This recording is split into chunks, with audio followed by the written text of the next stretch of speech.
नमस्कार दोस्तों। तो हम आए हैं आज लेकर अपना नया वीडियो। और ये वीडियो है सेक्टर 2 के प्लॉट्स का। सेक्टर 2 ग्रेटर नोएडा वेस्ट या नोएडा एक्सटेंशन का। तो चलिए शुरू करते हैं। तो जैसा कि मैंने अपने पुराने वीडियोस में भी आपको बताया है, ग्रेटर नोएडा वेस्ट बहुत ही उभरता हुआ शहर है। और यहाँ की खास बात ये है कि यहाँ पे चौड़ी सड़कें हैं, ग्रीन बेल्ट है, सड़क के दोनों तरफ ग्रीन बेल्ट है और सड़क के बीच में भी ग्रीन बेल्ट है। बहुत ही वाइड और ओपन गोल चक्कर हैं, ट्रैफिक जाम की बहुत कम संभावना है। तो सड़कें बहुत चौड़ी हैं, ग्रीन बेल्ट है, बहुत चौड़े चौड़े पार्क हैं, काफ़ी सारे पार्क हैं, सेक्टरों में काफ़ी सारे पार्क दिए गए हैं। और बड़े बड़े बिल्डर्स यहाँ पे अपने टाउनशिप और प्रोजेक्ट्स बना चुके हैं और बना रहे हैं। एटीएस, गौर सुपरटेक, एबीए कॉर्प, महागुन जैसे बहुत सारे बिल्डर्स हैं यहाँ पे जो अपने प्रोजेक्ट्स चला रहे हैं और कंप्लीशन भी दे चुके हैं काफ़ी सारे प्रोजेक्ट्स के अंदर। तो दोस्तों आज हम बात कर रहे हैं सेक्टर 2 के डी ब्लॉक की, जैसा कि हम आपको स्क्रीन के ऊपर दिखा रहे हैं। तो सबसे पहले हम इसकी रोड्स के बारे में बात कर लेते हैं। जो सेक्टर 2 है, इसके डी और सी ब्लॉक को जो डिवाइड करता है वो रोड 18 मीटर का है। सेक्टर के इंटरनल जो रोड हैं वो 9 और 11 मीटर के रोड हैं। सेक्टर 2 के डी ब्लॉक के अंदर 6 सेंट्रल पार्क हैं और इसमें जो प्लॉट साइज है वो 162 मीटर का है। और जो इस प्लॉट का डायमेंशन है वो 9 बाई 18 का है। इस पूरे सेक्टर 2 के अंदर 200 और 220 मीटर के प्लॉट भी हैं। 200 के तो बहुत कम है। 220 मीटर के जो प्लॉट हैं वो दूसरे ब्लॉक्स में हैं। वो 11 बाई 20 का प्लॉट है। तो दोस्तों अभी इन प्लॉट्स के बारे में मैं बता रहा हूँ, तो साथ के साथ ये भी मैं आपको बता देता हूँ कि ये जो प्लॉट्स थे ये लॉन्च हुए थे RPS 01 में। और ये लॉन्च हुए थे 2009 के अंदर एक रेजिडेंशियल स्कीम में ग्रेटर नोएडा अथॉरिटी की। तो जो ग्रेटर नोएडा अथॉरिटी है, अगर हम ग्रेटर नोएडा वेस्ट की बात करें तो केवल 2 ही सेक्टर हैं आपका, सेक्टर 2 और 3, जिनके अंदर ग्रेटर नोएडा अथॉरिटी के प्लॉट हैं, जो अलॉटमेंट किए हुए प्लॉट्स हैं। बाकी जगह हैं लेकिन वो फार्मर कोटा वाले हैं। मतलब यही जो 2 मेन सेक्टर हैं जहाँ पे आपके प्रीमियम प्लॉट्स आते हैं। अगर हम इनमें कंस्ट्रक्शन की बात करें तो दोस्तों इसमें पोजीशन लेने के बाद, रजिस्ट्री कराने के बाद आपको 3 साल का टाइम मिलता है आपको मकान बनाने के लिए। अगर 3 साल बाद भी आप मकान नहीं बना पाते तो आपको ये ज़रूरी है पेनल्टी से बचने के लिए कि आप इसका कंप्लीशन ज़रूर करें। अब जब कंप्लीशन की बात आती है तो उसकी कुछ टर्म्स और कंडीशंस हैं कि क्या कंप्लीशन होना चाहिए। तो दोस्तों कंप्लीशन के अंदर सबसे पहले ये ज़रूरी है कि जो आपकी ग्राउंड है उसकी 50% आप कवरेज करें। ग्राउंड कवरेज 50% होने के साथ साथ ही, जैसे कि नॉर्मल प्लॉट में आपकी एक मैक्सिमम लिमिट होती है कि आप 75% तक ही कंस्ट्रक्शन कर सकते हैं, 25% आपको खाली छोड़ना होगा। उसी तरह कंप्लीशन के अंदर आपकी मैंडेटरी क्लॉज ये है कि आपको 50% कवर करना होगा। इसके साथ ही आपका जो बाथरूम और किचन है वो फंक्शनल होना चाहिए, उसमें प्लम्बिंग वर्क होना चाहिए। इलेक्ट्रिसिटी ज़रूरी नहीं है, तो इलेक्ट्रिक वायरिंग कोई कंपलसरी नहीं है। बाउंड्री वॉल कंपलसरी है। तो जैसा कि आप देख रहे हैं वीडियो के अंदर काफ़ी सारे कंप्लीशन आए हुए हैं। कंप्लीशन में एक और ख़ास बात है कि ये लॉकेबल होना चाहिए, आपका लॉक्ड होना चाहिए जो प्रॉपर्टी है आपकी। तो दोस्तों जब हम कंस्ट्रक्शन की बात करेंगे, मकान बनाने की कंस्ट्रक्शन की बात करेंगे, तो आपने देखा है कि काफ़ी सारे लोगों ने यहाँ पे अपने मकान बनाए हुए हैं। तो इसमें FAR के हिसाब से आप कितने फ्लोर बना सकते हैं वो डिपेंड करता है। तो इस पर्टिकुलर एरिया में ग्राउंड +3 की कंस्ट्रक्शन आप कर सकते हैं। तो ये मैं आपको काफ़ी सारी जानकारी प्लॉट्स के बारे में दी। सेक्टर के बारे में और बता देता हूँ। ये जो पूरा जो सेक्टर है इसके अंदर टोटल 2000 प्लॉट थे जो RPS 01 में अलॉट किए गए थे, जिसके अंदर 350 किसानों के थे और बाकी नॉर्मल प्लॉट्स थे। मैप के अंदर लगभग 2597 प्लॉट हैं, एक्यूरेट 2597 प्लॉट हैं जो अथॉरिटी का मैप जो इसमें दिखाया गया है। स्कीम में 2000 प्लॉट लॉन्च हुए थे।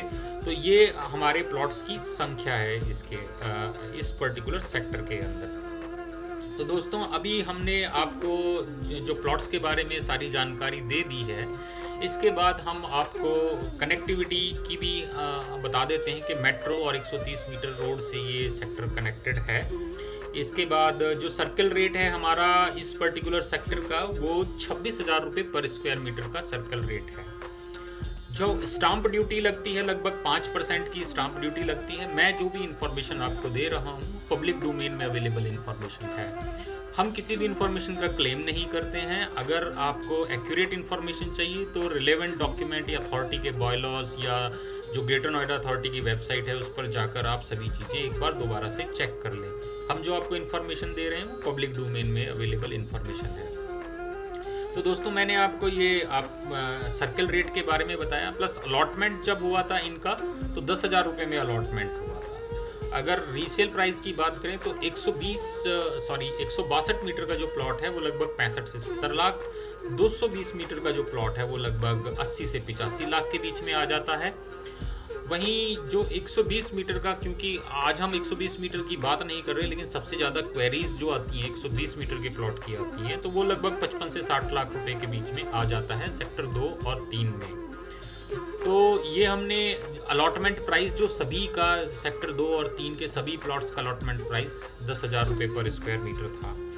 तो दोस्तों ये हमने प्राइजेस के बारे में बात करी तब का और अब का। और जो हमारा रीसेल का प्राइस है ये वेरी करता है, प्रॉपर्टी कॉर्नर है, पार्क फेसिंग है, या फिर कौन सी डायरेक्शन की है, ईस्ट और नॉर्थ की। हमारे इंडिया में प्रॉपर्टीज़ काफ़ी कॉस्टली होती हैं, तो इस वजह से जो प्राइजेस हैं वो वेरी करते हैं कि क्या आपकी लोकेशन है, सड़क की विड्थ कितनी है। ज़्यादा चौड़ी सड़क होने पर आपकी प्रॉपर्टी की कॉस्ट ज़्यादा होती है।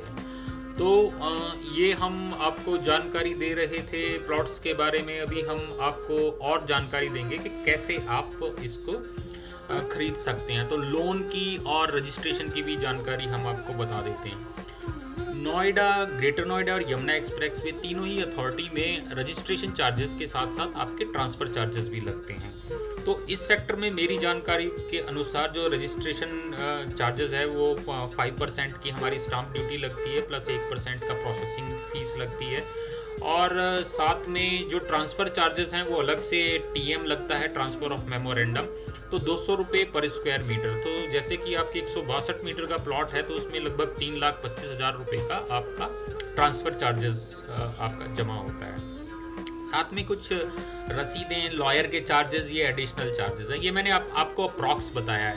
तो ये जब आप रजिस्ट्रेशन की बात करेंगे तो लॉयर से पूछ लीजिएगा, या फिर दिए हुए नंबर से आप रीसेल क्वेरी करेंगे तो वहाँ से भी आपको एक्यूरेट इन्फॉर्मेशन आपको मिल जाएगी। तो दोस्तों ये मैं आपको प्लॉट के बारे में और ट्रांसफ़र चार्जेस, रजिस्ट्रेशन के बारे में बता रहा था। अब जो सबसे महत्वपूर्ण बात वो ये है कि लोन के बारे में। तो मकान की तरह प्लॉट्स के ऊपर आपको 80% लोन नहीं मिलता है, प्लॉट में आपको 70% लोन मिलता है। और जब आप प्लॉट का लोन लेते हैं तो चांसेस होते हैं कि वो 70 की जगह आपको 60 मिले या 50 भी मिले। लेकिन क्योंकि ये ग्रेटर नोएडा अथॉरिटी के बहुत ही प्रीमियम प्लॉट्स हैं तो यहाँ पे आपको बैंक 70% तक लोन देता है। सभी नेशनलाइज और जो आपके प्राइवेट बैंक हैं वो लोन करते हैं प्लॉट्स के ऊपर। आपकी प्रोफाइल कैसी है इस बात के ऊपर डिपेंड करता है कि आपको 70% से ऊपर भी, वो बैंक की अपनी मर्जी के ऊपर है अगर आपको लोन देना चाहे तो ये लोन प्रोसेस के बारे में मैंने कितना लोन अप्रूव हो सकता है, 70% का लोन है। ये लोन पे इंटरेस्ट रेट वही होम लोन वाला आता है। अगर आप प्लॉट के साथ साथ आप अपना कंस्ट्रक्शन भी ऐड कर देते हैं तो यही 70% आपका प्लॉट प्लस कंस्ट्रक्शन दोनों मिला के 80% हो जाता है। मतलब ये होम लोन का पूरा कैटेगरी बन जाता है। तो होम लोन के बेनिफिट्स आप तभी ले पाएंगे जब आप इसका पोजेशन दिखाएंगे। वो होम लोन की एक मैंडेटरी आपकी रिक्वायरमेंट होती है। तो जब आप पूरा कंप्लीट पोजेशन है तभी उसका टैक्स रिबेट ले पाएंगे, लेकिन इंटरेस्ट रेट आपको वही मिलेगा जो होम लोन वाला होता है। तो प्लॉट, अगर आप प्लॉट ले रहे हैं तो होम लोन वाला ही आपको इंटरेस्ट रेट मिलता है। टैक्स बेनिफिट आपको पोजेशन के बाद मिलेगा।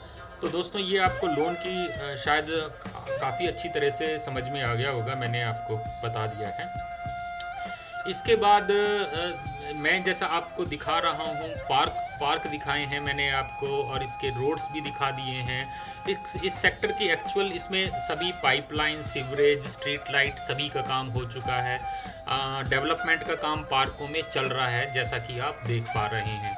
तो काफ़ी सारे मकान इसमें अभी कंप्लीशन मोड में हैं, कुछ लोगों ने बनाना शुरू कर दिया है।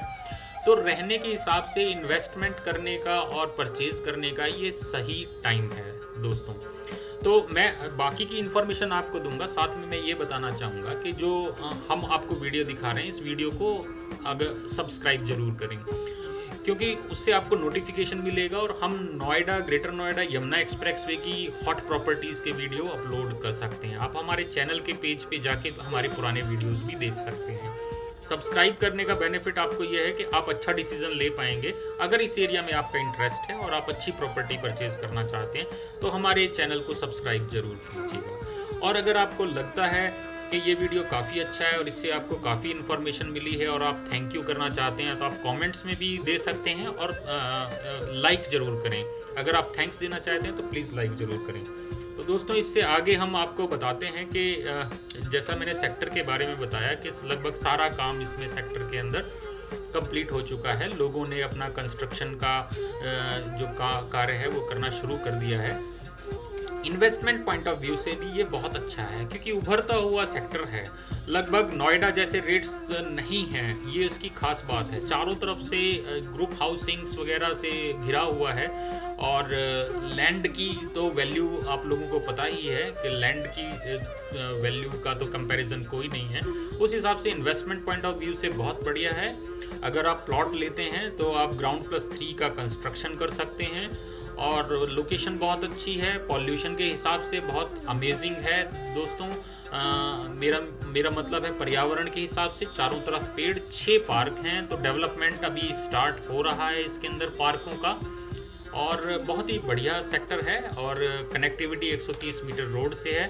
तो दोस्तों, ये था आज का हमारा वीडियो सेक्टर 2 के डी ब्लॉक के बारे में। साथ में लगता हुआ सी ब्लॉक भी है इसमें। तो दोस्तों, अगर आपको अच्छा लगे फिर दोबारा तो कृपया करके लाइक ज़रूर करें और फ्यूचर वीडियोस के लिए आप हमारा चैनल सब्सक्राइब के बटन पे क्लिक करके सब्सक्राइब जरूर करें। तो अगले वीडियो के लिए हम अगले वीडियो में फिर आएंगे दोबारा अपना कोई नया वीडियो लेके। तब तक के लिए धन्यवाद। देखने के लिए बहुत बहुत धन्यवाद।